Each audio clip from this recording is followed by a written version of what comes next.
All right, and we're coming now to kind of the end of this unit here with Unity. And we've, of course, learned a lot of things that we can do already here within this game. So there's a lot of cool things that we looked at that we can do in here. But ultimately, it doesn't do us any good to be able to make a game if we can't have other people be able to play our game. And we're going to go ahead and look today at one of those ways of exporting that game, just to allow other people to go ahead and play it.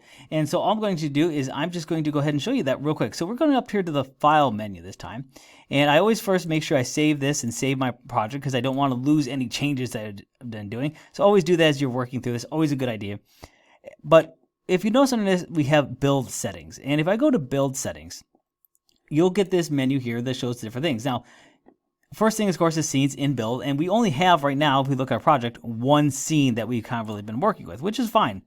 We'll get to the point eventually where we're doing multiple scenes, but for now, we don't have to worry about this because we only have one scene in our game. Now, if you make a game with more than one scene, again, that's going to be something to handle, but for our purposes, we have one scene. Now, of course, we have different platforms that we can target. We have, Windows, we have Mac, Linux, we have dedicated servers, WebGL. This is for if you want to put it on the website. You can see a whole bunch of different ones that we can really target here. For now, let's just focus on our default option here, which is Windows, Mac, and Linux. And we, of course, can have some overrides and stuff like that we can put in here. But here's where we do our target platform. We're on Windows, we choose Windows, of course, and that's what I'm doing. We have different architecture options we want to do.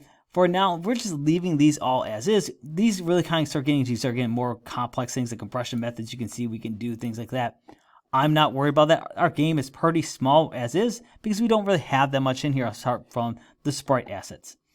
Where we actually need to go now is to the build icon. So I'm just going to go ahead and click on build. And one of the things it'll do is take us right to our computer here. And I'm going to just put these out on the desktop. And if I try to put this on the desktop directly, if I hit select folder, you see it's like, oh, I can't use that desktop directory for an output. Create a subdirectory. So if you ever encounter that error, all you need to do is click on new folder. Now, if you're putting this like in your documents or something like that, you may not have this issue. But I always recommend creating a new folder that's going to be the output folder for your game. So since this game is about parking, I'm going to call this game Park and Dash. So this is the name of my game. And so I can then, with that game, open up that folder, and you'll see it now shows your folder is Park and Dash. Great, awesome. Select that folder, and you'll see it immediately jumps right into doing its thing. So it's immediately making things, and once it's done, it's going to create a new folder here for me. And yours might take a little bit longer depending upon what things you have loaded in your game. But you can see here, then, of course, I have all these different folders and stuff like this. But the main one you need to look at right here is this Park and Dash right here.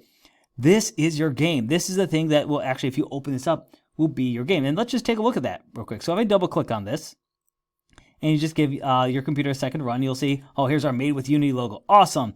And here is that game that we created. So it, of course, has everything in here. And, of course, you can see I have some imperfections with how I made the road and stuff like that. But, again, remember, this was just for learning purposes, so I'm not super upset about it.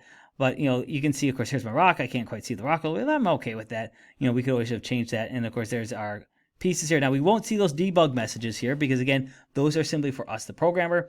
But for the person who's actually using this game, they'll have all those different pieces. So now, of course, I can go ahead and do things like, whoop, oh, there's my package. I can deliver. And we can, of course, go in here and make all sorts of things. So now the cool things that you have these, I can go ahead and drive around. I can do all sorts of things. And we have that ability to kind of play around with this in the real world. And you can actually pass this off to other people then who would want to play your game. Now, obviously, I made my game pretty simple. There's not that much here actually in my game world. So you might have a lot more in your game world that players are going to be able to come in and kind of play with. Now, of course, if I want to get out of this, you notice we don't have like any menu or something like that to really kind of get out of this game world. So if you're in here like, how do I get out of this? I can't press escape. It's not working. Just press Alt and F4 on your keyboard. That's a force quit. That will bring us back out here to Unity. And that, of course, gets us back to where we want to be. And that's all there's to it to actually export your game. It's a pretty cool thing. Now, of course, you're at the point where I'm going to challenge you. Go ahead and take this game here that we used to kind of start with and take it to the next level. Make that much more complex. Like if you look at my map, it's very simple. It's just kind of this figure 8 pattern. Make your world much more complex. Add more houses, add more delivery points. Maybe add different type of delivery points that maybe only accept certain packages. Maybe you're doing, for example, you want to take these instead of having them being little square colors. Maybe you turn them into pizza boxes and you want to go and deliver pizzas. Or maybe you'll have circular ones that maybe that's going to be a burger. Maybe you'll make capsule size ones, and those are going to be sub sandwiches, and you're going to put a picture of a sub. So there are ways you can take this game and enhance it, but from a game design functionality, this is a perfect prototype if we were to go and try and say, like, here's the game that I want to sell. So with that being said, I hope you enjoy this unit, and I can't wait to see what we get to make in our next one.